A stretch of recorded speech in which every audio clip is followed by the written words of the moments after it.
Good morning po sa ating lahat. And before we start, tayo po ay manalangin. Panginoon, nagpapasalamat po kami sa araw na inyong pinagkaloob sa amin. Nagpapasalamat po kami, Panginoon, sa mga biyaya na aming natanggap sa buong linggo nagdaan. Panginoon, humihingi po kami ng kapatawaran sa aming mga kasalanan na nagawa. Bigyan niyo po kami ng lawak ng pag-iisip sa mga matututunan po namin ngayong araw. Gabayan niyo po kami, Panginoon.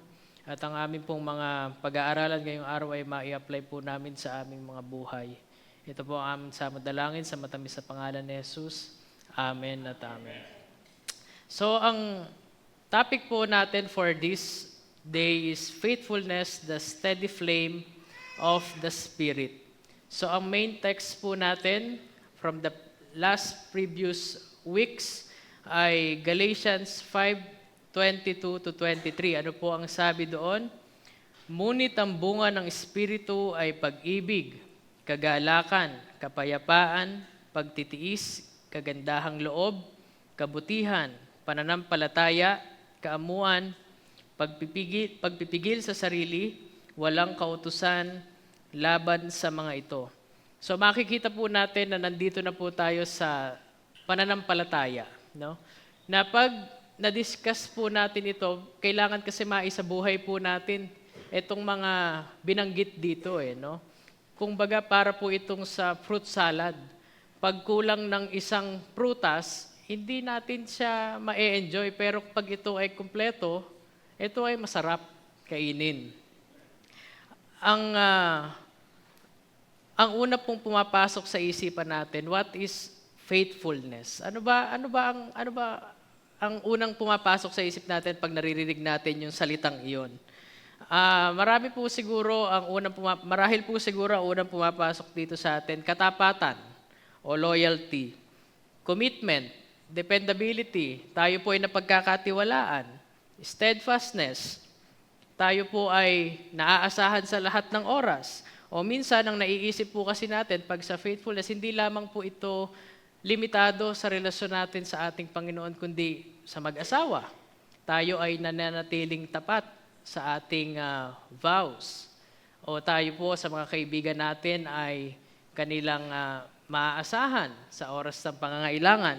So marami pong kahulugan ang salitang faithfulness. Pero today po, we will be studying, for me, one of the most powerful fruits of the Holy Spirit. Ito po yung faithfulness. Kung makikita po natin sa mga nabanggit sa Galatians 5:22 to 23, ang salitang faithfulness po, all throughout from Genesis to Revelation, nandyan po yan lagi. Although, lahat po yan ay importante, pero sa opinion ko po, ang faithfulness is one of the powerful fruits of the Holy Spirit. So kung atin pong mapapansin, sa mata ng ating Panginoon, ang faithfulness ay isa po sa pinakamaganda at makapangyarihan at ang pinaka-importante po ay essential siya na fruit of the Holy Spirit. Kaya po ang sabi ni Paul sa Galatians 5:22 to 23 that faithfulness is part of the character of a spirit-filled believer. So ngayon po ang mga katanungan sa sarili natin, ano po ba ang faithfulness in biblical sense, no? Bakit po ito importante sa buhay natin? And how can we grow in it as followers of Jesus? So, meron pong magpartner no? Being full of faith toward God and being trustworthy to others. Ano po ang ibig sabihin nito? Tayo po ay may pananampalataya sa ating Panginoon. Pero hindi lamang po pananampalataya sa ating Panginoon, kundi kung meron po tayong pananampalataya sa Panginoon, tayo rin po ay mapagkakatiwalaan ng ibang tao. Hindi po kasi pwede dito yung tayo may tiwala sa Panginoon, pero pagdating naman sa mga tao, hindi naman nila tayo maasahan, hindi naman nila tayo mapagkatiwalaan. Ito po yung patungkol sa pagtitiwala natin ng buo sa ating Panginoon. At the same time, tayo po ay maaasahan o mapagkakatiwalaan ng ibang tao. Sa panahon po kasi ngayon, napakahirap na po magtiwala. Yan po ang masakit na katotohanan na marami pong tao na sa sobrang paggamit o pagsamantala sa pagbibigay ng pangako, nawawala na po ng halaga ang kanilang mga salita. Bilang mga Kristiyano, napaka-importante po sa atin na yung mga salita po na binibitawan natin, mga pangako na binibitawan natin, ay merong kabigatan, merong halaga. Kaya po bilang mga Kristiyano, tungkulin po natin na sa ating mga salitang binibitawan ay ito po ay ating tutuparin. Hindi lang po siya basta salita, hindi lang po siya basta pangako. Kasi ano po ang sabi? Our word is our honor. Na ang ating pangako, gaano man po ito kahirap, ay kailangan nating tuparin. Hindi po ang nakasanayan po kasi na madalas na sinasabi ng mga tao, pinangakuan na, kailangan ko pa ba tuparin? Yan po ang madalas na sinasabi eh. Pero dapat po kung tayo ay bilang mga Kristiyano, tayo ay nangangako, kailangan po ay tutuparin natin iyon. At ang madalas pong uso kasi ngayon, sa social media, sa messenger, may magme-message sa inyo, Mars, kamusta ka ba? Ano po typical na kasunod nun? May extra ka ba? 'Di ba? Yan po ang madalas eh. Pag po naibigay na natin 'yan, hindi na natin siya Mars. O ano po ang kasunod? Ibabalik ko 'yan sa katapusan. Katapusan ng mundo. Yan po ang madalas natin naririnig eh. Na sa paggamit po natin ng mga ganong salita, tayo ay nangangako. Ang susunod po niyan, hindi na po tayo paniniwalaan o pakikinggan ng ating kapwa. Kaya ganun po kaimportante na pag tayo po ay nangako, ay atin pong tinutupad. So gaya po sa experience ko, ano po ang sinasabi ng mga litigante? Matapos nyo po silang serbisyuhan at ako'y maniningil na po. Ang natutunan po nila ngayon, attorney, i-Gcash ko na lang. Lumipas na po ang ilang linggo, wala na. Kaya ngayon po, pag nagsabi siya na i-Gcash niya na, tanggalin mo na yung Gcash na. Di ba? Yan na po ang ating gagawin. Kaya po ang sabi sa Biblia, a faithful person is one who is firm in belief, consistent in behavior, and reliable in their character. So hindi lamang po sa ating pananampalataya, kailangan nakikita rin po o consistent din yung ating mga ikinikilos, yung ating pong behavior at yung ating pong character, maaasahan po tayo. Hindi po yung questionable ang ating character. Pero ang faithfulness is not about being perfect. Hindi naman po sinabi na kailangan tayo ay perfecto. Hindi po kailangan na, ayun nga po, hindi tayo na perfecto, but being consistent. Ibig sabihin po, hindi lamang sa umpisa, all throughout the season, sa pang-araw-araw natin, dapat tayo ay consistent. Hindi po yung pag naumpisahan na natin at nasawaan na tayo, wala na. Hindi po ganon. Ang meaning po kasi, faithfulness is not just about believing in God, it's about being someone who God and others can count on over time, all throughout the season. Ang pananampalataya po natin sa Panginoon ay hindi lamang po limitado doon, hindi lamang po natatapos doon, kundi tayo po ay maaasahan din ng kapwa natin mananampalataya o ng ibang tao sa lahat ng panahon. Pero hindi naman po rin ibig sabihin ito na dahil sinabi na tayo ay maaasahan, tayo po ay magbubulag-bulagan na ibibigay na natin ang lahat. Hindi naman po ganun. Kumbaga, marami pong pamamaraan, hindi lamang po financial, kundi yung andyan ka na mapakinggan ang kanyang mga problema, dinadamayan mo siya, pinagpe-pray mo siya. So marami pong pamamaraan. So it's not about long obedience, it's about long obedience in the same direction. It's about staying steady when the storms come, and most importantly, it's about reflecting the faithful heart of God. So dito po, ang sabi po dito, tayo po bilang mga Kristiyano na nananampalataya sa ating Panginoon ay dapat meron po tayong katatagan na humarap sa anumang pagsubok at makita po sa ating buhay, sa ating puso, ang imahe ng ating Panginoon. So meron pong two dimensions of faithfulness. Lagi po itong magka-partner sa pag-aaral po natin na ito. Una po, faith in God. Malalim na pananampalataya at paniniwala sa ating Panginoon and ongoing dependence on His promise. Ibig sabihin po, sumusunod tayo sa mga pinangako ng ating Panginoon na gawin natin sa ating buhay. Meron po ba dito na makakapagsabi na nangako o pinangako ng Panginoon na hindi niya tinupad? Wala po. Second, faithfulness to God and others. Loyal, dependable, committed. So ito po yung sinasabi natin na hindi lamang po pagpapakita ng katapatan sa ating Panginoon, kundi tayo rin po ay katiwa-tiwala pagdating sa ibang tao. Kaya po ang sabi sa Kawikaan 20:6-7, sinasabi ng bawat isa na siya ay tapat, ngunit kahit kanino sa kanila'y hindi ka nakakatiyak. Kung ang isang amay namumuhay sa katuwiran, mapalad ang mga anak na siya ang tinutularan. Madali pong magsabi na tayo po ay tapat sa ating Panginoon. Pero sino po ba ang makakapagsabi na may katiyakan na siya nga ay tapat sa ating Panginoon?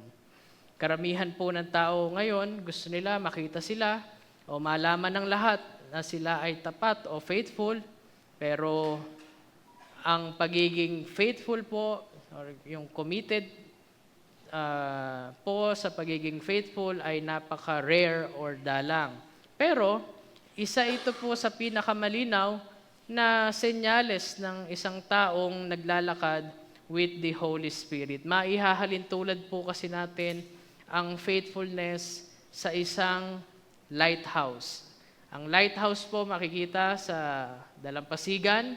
Ano po ang ginagawa o silbi ng lighthouse? Ano po ba itsura ng lighthouse? Isa po itong mataas na istruktura na may ilaw sa taas. Yan po ay permanente na nakalagay lamang doon. Hindi po iyan flashy, hindi po yan magarbo, kundi isang matibay na istruktura na mayroong liwanag na nag-guide sa mga tao. Hindi rin po iyan naililipat, hindi rin po yan naigagalaw. Pero ano po ang katangian ng isang lighthouse? Ito po ay isang matibay, strong, steady, at nagliligtas ng buhay. Kaya po, yun po ang masasabi natin na that's what faithfulness does. It's not flashy, but it's powerful. Faithfulness is rare. It's valuable. It's needed. Ano po ba ang foundation natin ng faithfulness? The foundation, God is faithful. You cannot be truly faithful unless you know the one who is perfectly faithful. Hindi po natin masasabi na tayo ay faithful kung hindi po natin alam sino ba ang perfectly faithful, si Jesus Christ. Kasi doon po natin ipapattern o isusunod hanggang kaya natin anong klaseng pananampalataya ba o faithfulness ang dapat na meron tayo. Faithfulness begins with God. Nagsisimula po ito sa ating Panginoon. Kaya po ano ang sabi sa Lamentations 3:22-23? Ito po, very familiar po tayo dito. Ang pag-ibig mo, Yahweh, ay hindi magmamaliw. Kahabagan mo'y walang kapantay, ito ay laging sariwa bawat umaga. Katapatan mo ay napakadakila. Because of the Lord's great love, we are not consumed, for His compassions never fail. They are new every morning. Great is your faithfulness. Faithfulness begins with God. It is part of His unchanging character. So dapat po maunawaan natin na ang pinag-aaralan po natin ay faithfulness, hindi po fakefulness. Ano po ang sabi sa 1 Corinthians 1:9? Ito po, napakaganda ng sabi dito. Ang Diyos ay tapat na sa pamamagitan niya ay tinawag kayo sa pakikisama ng kanyang anak na si Jesucristo na Panginoon natin.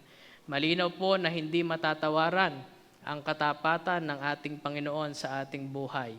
Kung mapapansin po natin tuwing umaga, pagdilat po ng ating mga mata, nasisilayan po natin ang pagsikat ng araw. Hindi na sa sobrang consistent po ng pagsikat ng araw, naging normal na po ito at hindi na natin siya napapansin kasi naging araw-araw na nga po nangyayari na sumisikat ang araw. Pero ganyan din po ang faithfulness ng ating Panginoon. It shows up every day, wala pong mintis. Yan po ang sinasabi. Meron po ba tayo dito, gaya po nung sabi ko kanina, na masasabi na ipinangako ng Panginoon na napako? Meron po ba? Sa Biblia? Wala po. From Genesis to Revelation, God gives His promises. Tinupad po ng Panginoon ang kanyang mga pangako. Some of the examples po na isa-cite natin dito, yung pangako niya po kay Noah, na hindi na magkakaroon ng great flood sa mundo at hindi na nga po nagkaroon. Ano na lang po ang nagkaroon? Flood control na lang ang meron tayo. Pero tinupad ng Panginoon ang kanyang pangako. Sa dami po ng nangyayaring sakuna, trahedya sa panahon natin, dito po masusubok ang pananampalataya natin sa ating Panginoon. Ano po ang pangako ng Panginoon sa mga descendants ni Abraham? Na gagawin niyang great nation ang Israel at ito po ay kanyang tinupad. Ano pa po ang isa sa magandang ipinangako sa atin? He promised a Messiah and sent Jesus. And ano pa po ang isa pa? He promises to return and He will. Yan po ang pangako na sigurado ako natutuparin ng ating Panginoon. Na sa oras po na pagdating ng ating Panginoon, dahil siya po ay tinanggap natin sa ating puso bilang sariling tagapagligtas, ay sabay-sabay po at doon po tayo magkikita-kita at magsasama-sama sa langit. Ngayon pa lamang po, kailangan po kasi with conviction and certainty, wala po dapat pag-aalinlangan sa ating puso at isipan na pag tinanong tayo saan ba tayo mapupunta, dapat po sigurado tayo na sa langit. Karamihan po kasi pag tinanong ngayon, ano po ang response? Tatawa muna, hindi ko alam kung saan ako pupunta. Hindi po dapat natin makasanayan yon kasi kailangan with conviction. Pag ba ikaw ay namatay, saan ka pupunta? Pero syempre, huwag po munang tanongin sa atin iyon. Pero pag tinanong, saan ka pupunta? Sa langit. Dahil bakit po? Tinanggap natin si Jesus bilang sarili nating tagapagligtas, di ba? Isinakripisyo po niya ang kanyang buhay para magkaroon po tayo ng buhay na walang hanggan. Kaya po ang sabi nga natin dito, ang katapatan po ng Panginoon ang siyang mangunguna sa ating buhay. Dahil natatandaan ko pa po, bata pa lang ako, tumatakbo-takbo pa lang po ako dyan, at pag po birthday celebration, babatiin ka dito, una na po ako magtatago dahil ayoko pong mabati dito sa harap. Hindi ko rin po ine-expect na yung dati pong tumatakbo, ngayon mag-share na po sa inyo ng salita ng Diyos. Ang sabi po sa John 3:16, ito po, bata pa lang ako kahit gaano po kakulit. Ito po ang ipinaunawa sa akin, sa ating lahat. Ano po ang sabi doon? For God so loved the world, that He gave His only begotten Son, that whosoever believes in Him shall not perish, but have everlasting life. O buhay na walang hanggan. Ito po ang pangako sa atin ng Panginoon. Isa po sa pinaka magandang pangako ng Panginoon sa ating buhay. God's faithfulness is not based on our performance, but on His character. Ano po ang sabi sa 2 Timothy 2:13? Even when we are faithless, He remains faithful. Diba? Napakaganda po nun na despite our flaws, kung tayo man po ay nawawalan ng pananampalataya sa ating Panginoon, ang Panginoon po ay mananatiling tapat sa ating buhay. He will remain faithful sa ating buhay. Hindi po niya tayo pababayaan. And if you notice po, every time that I will share, magle-lecture po tayo, faithfulness, lagi po yan kasama sa bawat topic. Kasi ito po, kumbaga sa summary, ang faithfulness, ito po main point ng Bible. Ito po ang magpapalakas sa loob natin. Although lahat yan importante, but for me, faithfulness is one of the significant fruits na kailangan po nating maisabuhay. Ang pagkakaroon ng pananampalataya. Hindi po siya madali. Diba? Na ano po sabi natin? We walk by faith, but not by sight. Diba? Ganun po siya na hindi natin yan nakikita, but we have a strong faith na tayo ay nananampalataya sa ating Panginoon. Kaya po kinakanta natin yung greatest, di ko na po ito kakantahin, babasahin ko po sa inyo. Every time po kasi na a-assignan ako ng topic, ako po kasi talaga, hindi po pwedeng wala akong guide dahil malilimutan ko po yung mga importante at kung saan-saan na po tayo mapupunta. Kaya ano po sabi dun sa kanta? Great is thy faithfulness, O God my Father, morning by morning new mercies I see. Diba? Yan po ang sinasabi doon sa kanta. So, ano pa po ang dapat nating matutunan? Faithfulness in a relationship with God. Ano po ang madalas natin marinig kay Kuya Kim? Na ang sinasabi niya, ang buhay ay weather lang. Naniniwala po ba tayo na ang buhay ay weather lang? Opo. In a sense, tama po siya na ang buhay puno yan ng ups and down. Hindi po yan perfect weather na enjoyable lagi, kundi meron pong mga pagdating ng mga bagyo, trahedya sa ating buhay.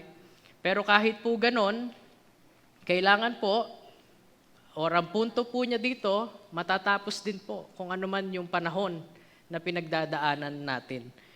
Ang sabi po dito, pero ang turo po sa atin bilang mga mananampalataya, bilang mga Kristiyano, faithfulness means we hold on to God. Manalig po tayo sa ating Panginoon kahit na hindi natin maintindihan ang mga nangyayari o kahit tayo po ay hirap na. That is faithfulness. Dahil ang faithfulness po, hindi lamang sa panahon na konbenyente tayo, kundi all throughout the types of weather na pwede nating ma-encounter sa ating buhay. Ano po ang bilin sa atin? Sa Hebreo 10:23, magpakatatag tayo sa ating pag-asa at huwag nang mag-alinlangan pa sapagkat tapat ang nangako sa atin. Napakaganda po ng verse na ito. Natanggalin daw po natin ang pag-aalinlangan or hindi po tanggalin Huwag kang mag-alinlangan.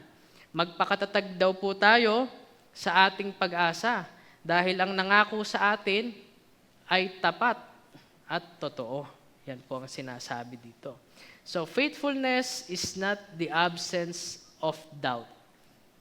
It's choosing to trust God in the middle of your doubt. So, ang pagtitiwala po, dito nasusubok tayo sa Panginoon, ang pagtitiwala natin ay mas nakikita sa gitna po ng pag-aalinlangan.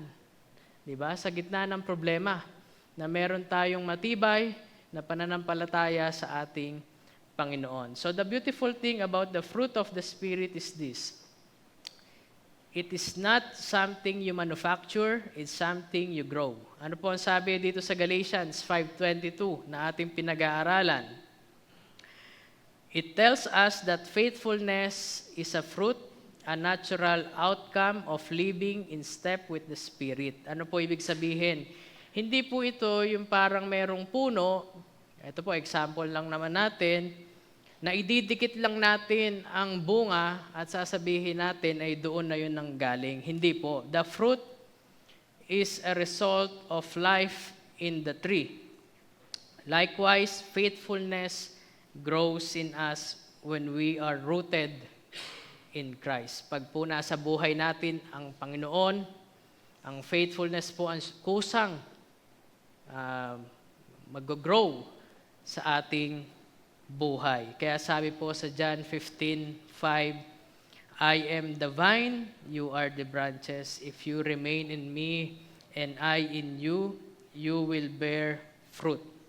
Again, magsasite po tayo na example.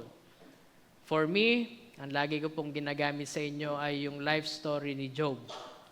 Ang nangyari po sa kanyang buhay, kung paano po sinubok ng Panginoon ang kanyang pananampalataya. Na wala po ang kanyang anak, ang pamilya, nagkaroon po siya ng sakit, ang kanyang kabuhayan, totally nawala po. Pero in the end, he remained faithful sa ating Panginoon. Hindi po siya nagkaroon ng pag-aalinlangan o sama ng loob sa ating Panginoon. Bagkus, siya po ay nagpasalamat pa na hindi siya pinabayaan ng ating Panginoon. And how I wish po na bilang mga Kristiyano ay ganun tayo mag-isip. Ganun po kalalim ang ating pananampalataya sa ating Panginoon. And sino pa po? Si Joseph. He stayed faithful through betrayal. Siya po ay yung mga pinagkakatiwalaan niyang tao, binetray siya. Siya po ay naging slave, nakulong po siya, pero in the end, hindi po siya naging bitter sa ating Panginoon. He remained faithful in every season. Daniel, sa harap po ng kapahamakan, hindi po siya nagkaroon ng pag-aalinlangan na manalangin at ipakita ang kanyang pananampalataya sa ating Panginoon. Si Paul, he endured beatings, di ba? Sinaktan po siya. May mga pagkakataon pa na ang kanyang mga sinasakyan na barko ay mga lumubog and nakulong din po siya. Pero ano po ang sabi niya sa 2 Timothy 4:7? I have fought the good fight, I have finished the race, I have kept the faith. And most important po sa atin, the ultimate example. Pag po naman ultimate, si Jesus. Ano po dito ang masasabi natin? Faithful to the Father's will, even to death on a cross. Diba? Hindi po nagkaroon ng pag-aanilangan. Pwede naman pong tumanggi. Bakit ako ipapako? Pwede naman pong nagtago na lang bago po siya ipako. So marami pong pagkakataon na pwede po niyang sinisi ang kanyang mga disipulo na kaya galit na galit itong mga tao na to, hindi nyo ginawa yung mga tinuro ko sa inyo. Pero, wala po tayo narinig, kundi kawaan po tayo, no? Na magkaroon tayo ng salvation na talagang isinacrifice po ng ating Panginoon ang kanyang buhay para sa atin. True faithfulness shines brightest in trials. Di ba po? It's not proven by convenience, but by commitment. Hindi po naha-highlight po ang klase ng pananampalataya na meron tayo during trial. Hindi po yung pag lang komportable tayo, di ba, na masasabi natin na faithful tayo. Kasi wala naman tayong pagsubok po na dinadaanan. Pero sa oras po na meron tayong pagsubok na dinadaanan, doon po nakikita kung anong klaseng pananampalataya ang meron tayo. Faithfulness in our relationship with others. So ang importante po dito, people need to know they can count on you. Pero hindi naman po in a literal sense na lahat na lang ng pangangailangan nila sa iyo na ididepende. Hindi naman po yun ang ibig sabihin sa atin or yung tayo po ay magbubulag-bulaga na lang at susunod sa kanila. Faithfulness in relationship means being dependable. It means keeping your word. It means showing up even when it's not convenient. Kumbaga po, babalik tayo doon sa pagkakaroon natin ng salita na merong bigat. No? Hindi po siya yung basta lang na makapangako ka at hindi mo tutuparin. Ang sabi po sa Kawikaan 3:3-4, pananalig at katapatay huwag mong tatalikuran. Ikwintas sa iyong leeg at itanim sa isipan. Sa gayon, malulugod sa iyo ang Diyos at kikilalanin ka ng mga tao. So kung mapapansin niyo po, lahat ng verses na ginagamit natin dito sa Tagalog. Kasi pag po sa Tagalog, iba ang dating niya para talagang nakakaapekto po siya sa buhay natin. Mas nauunawaan natin yung bigat na sinasabi dito. Ano po ang sabi? Huwag nating tatalikuran. ang pananalig, di ba po? At katapatan. Ikwintas daw po natin iyon sa ating leeg. Ibig sabihin, kailangan nakikita po iyan sa ating buhay. Kaya po sabi, isuot mo, ikwintas mo sa iyong leeg at itanim mo sa iyong isipan. Yan po ang sinasabi. So, how do we grow? How do you grow in faithfulness? Is the fruit of the Spirit, not the fruit of willpower. Kaya po sabi sa John 14:4-5, manatili kayo sa akin at ako ay mananatili sa inyo.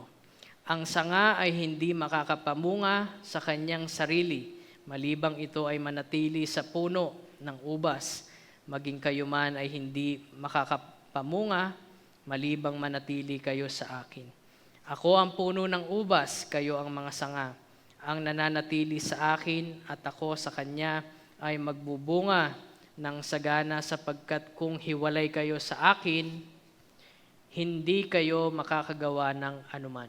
Meaning, we can't produce faithfulness on our own. But as we abide in Christ, tayo po ay malapit sa Panginoon, we stay close to Him, He begins to grow faithfulness in us. It's built one day at a time. Ang faithfulness po, it is not a giant leap. It's a small steps every day. No shortcuts. Diba? Ihalin tulad po natin iyan sa fruit-bearing tree o sa isang puno na namumunga. Hindi lahat po kasi sa panahon ngayon, instant noodles, instant coffee, lahat po napakadali na sa ating buhay. Pero saan po natin maaihalin tulad sa isang puno na namumunga? Na pag yan po ay itinanim nyo ngayon, hindi po yan bukas at sa may bunga na. Gaya po ng kalamansi, kami po ay may mga kalamansi. Pag po itinanim nyo yung kalamansi na yan, maghihintay po kayo ng 5 taon bago kayo umani. Sa loob po ng 5 taon, marami nang nangyari. Baka naibenta mo na yung lupa bago ka pa umani. So ganun po yung katagal. So ano po ang dapat nating gawin? We should ask the Holy Spirit. Tayo po ay magdasal, Holy Spirit, produce faithfulness in me. Yan po ang sinasabi. Faithfulness is a long game. Yan po ang punto dito. The fruit of faithfulness doesn't shout. It shows up day after day, quietly, steadily, reliably.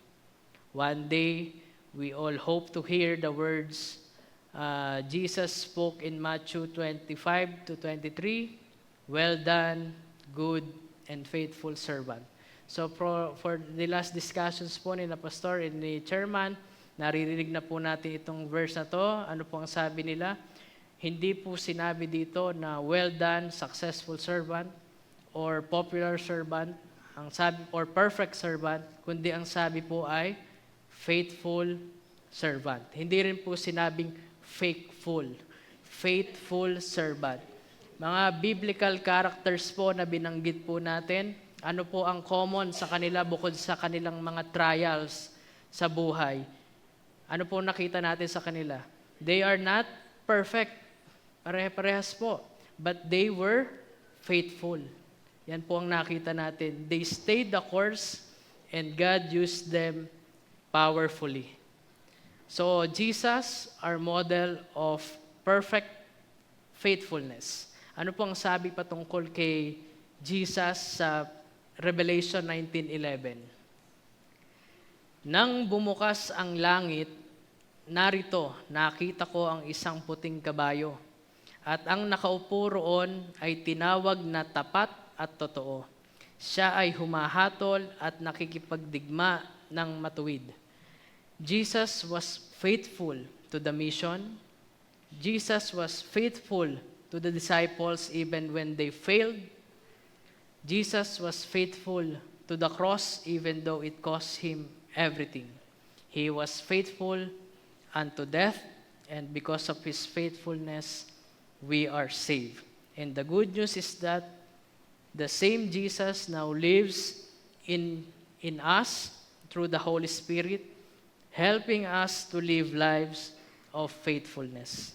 What does this mean for us? Ano po ba ang ibig sabihin nito sa atin? Are we faithful in our walk with God? Or we have been distracted or discouraged?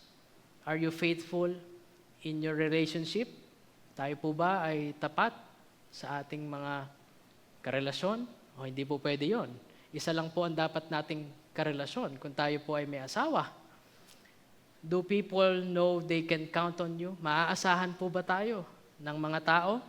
O hanggang doon lang po tayo sa kamusta ka na Mars? Are you faithful in your calling even when no one is watching? So let's not just be people who start strong. Hindi lamang po sa umpisa. Let us be the people who finish strong. Yan po ang importante. Kaya po ang sabi sa Galatians 6:9, ngunit kung tayo ay gumagawa ng mabuti, hindi tayo dapat na panghinaan ng loob. Ito ay sapagkat tayo ay aani kung hindi tayo manlulupaypay sa pagdating ng takdang panahon. Faithfulness is a fruit that takes time to grow, but it is worth it. When the Spirit of God is at work in your life, pag po ang Panginoon ay nasa ating buhay, He will produce in you a steady, reliable, loyal, and enduring character, one that reflects the nature of our faithfulness to God. May we be the people, ito po ang sabi dito, sana tayo ang mga mananampalataya at na masasabihan ng ating Panginoon na pag siya po ay ating nakita, well done, good and faithful servant. So tayo po ay manalangin. Panginoon, nagpapasalamat po kami sa amin pong mga pinag-aralan ngayong araw. Tulungan niyo po kami, Panginoon, na mapakita ang faithfulness sa aming buhay, hindi lamang po sa inyo, kundi sa ibang mga tao. Panginoon, patuloy niyo po kaming gabayan, tulungan, at huwag niyo po kaming pababayaan, Panginoon, sa anumang pagsubok na dumating sa aming buhay. At kung meron man po kaming pagsubok na pinagdadaanan, mapanghawakan po namin, Panginoon, ang inyong mga pangako, at kami po sa tulong niyo ay malagpasan ito, at ito po ay aming haharapin ng may kagalakan. Ito po ang aming dalangin sa matamis sa pangalan ni Jesus. Amen at amen.